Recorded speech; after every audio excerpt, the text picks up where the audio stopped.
हर जानकारी से जुड़े रहें। बियॉन्ड द बुक में आपका स्वागत है। नमस्ते। भारत के जो बॉर्डर वाले राज्य हैं वहाँ एक बहुत बड़ा सफाई अभियान चल रहा है, वो भी काफ़ी चुपचाप। पर यह है क्या आखिर? आज इसी को समझने की कोशिश करते हैं। क्या ये सिर्फ कुछ राज्यों की अपनी अपनी कार्रवाई है या फिर इसके पीछे कोई सोची समझी नेशनल स्ट्रैटेजी है? चलिए सोर्स मटेरियल के आधार पर इसे समझते हैं। ठीक है, तो इस पूरी कहानी को समझने के लिए हमने इसे 6 हिस्सों में बांटा है।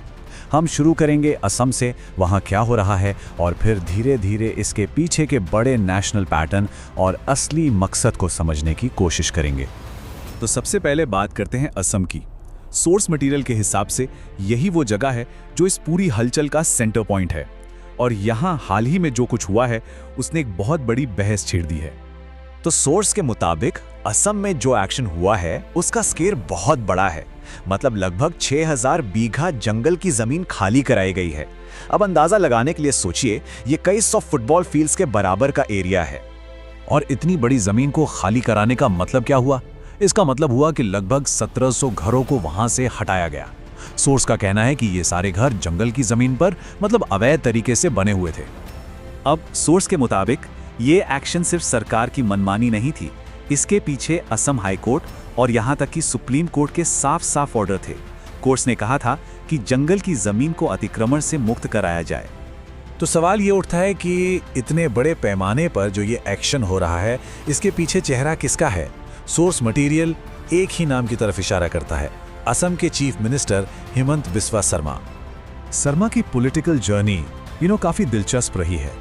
उन्होंने अपनी जिंदगी के 22 साल कांग्रेस पार्टी में बिताए, फिर 2015 में उन्होंने कांग्रेस छोड़ दी और आज वो असम के मुख्यमंत्री हैं और इस पूरे अभियान का चेहरा भी।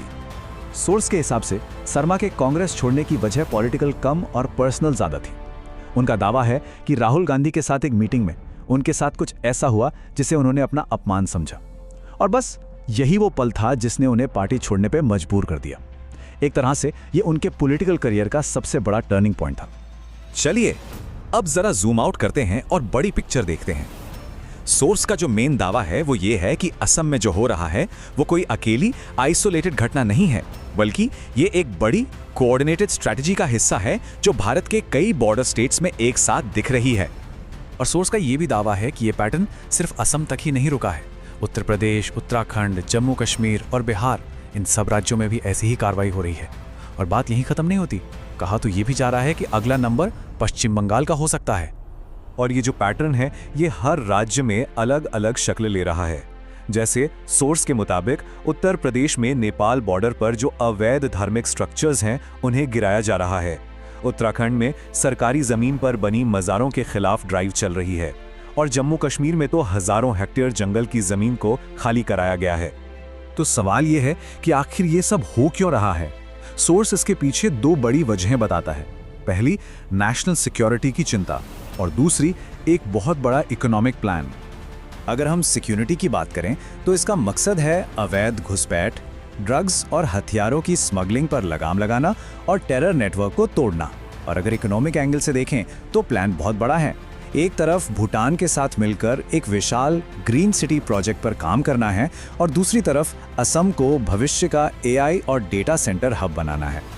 यहाँ सोर्स एक बहुत ही दिलचस्प तुलना करता है। वो कहता है कि जैसे उत्तर प्रदेश में लॉ एंड ऑर्डर को मजबूत करके इन्वेस्टर्स का भरोसा जीता गया, ठीक वही फॉर्मूला अब असम में भी अपनाया जा रहा है। एक सेफ माहौल बनाओ ताकि बड़ा इन्वेस्टमेंट आ सके। लेकिन जाहिर सी बात है, इतना बड़ा एक्शन हो रहा है तो विवाद तो होगा ही। सोर्स इस अभियान पर लगे सबसे सीरियस आरोपों और फिर उन आरोपों पर दिए गए जवाबों दोनों को हमारे सामने रखता है। तो सबसे बड़ा आरोप क्या है? सोर्स के मुताबिक सबसे बड़ा आरोप है भेदभाव का। जमीयत उलमाए हिंद के प्रेसिडेंट अरशद मदनी का कहना है कि ये पूरी कार्रवाई एक खास समुदाय को टारगेट करके की जा रही है, कि मुसलमानों को निकाला जा रहा है जबकि हिंदुओं को रहने दिया जा रहा है। और इन आरोपों के जवाब में हिमंत बिस्वा शर्मा का जो जवाब है वो भी उतना ही सीधा और सख्त है। सोर्स के मुताबिक वो न सिर्फ इन आरोपों को खारिज करते हैं बल्कि साफ साफ चेतावनी भी देते हैं कि जो भी उनके काम के बीच में आएगा उसे जेल भेज दिया जाएगा।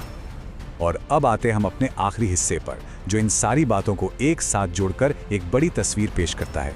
सोर्स का तर्क ये है कि ये जो कुछ भी हो रहा है ये सब एक नई लॉन्ग टर्म नेशनल स्ट्रैटेजी का हिस्सा है। सोर्स इसे एक 3 स्टेप ब्लूप्रिंट की तरह पेश करता है। स्टेप 1, बॉर्डर वाले इलाकों से अवैध अतिक्रमण और घुसपैठियों को हटाओ। स्टेप 2, वहां एक पूरी तरह से सेफ माहौल बनाओ। और फिर स्टेप 3, इसी सिक्योरिटी की बुनियाद पर देश और विदेश से बड़ा इन्वेस्टमेंट लेकर आओ। मतलब ये एक बहुत ही एम्बिशियस प्लान है। तो आखिर में ये पूरा विश्लेषण हमें एक बहुत बड़े सवाल के साथ छोड़ जाता है।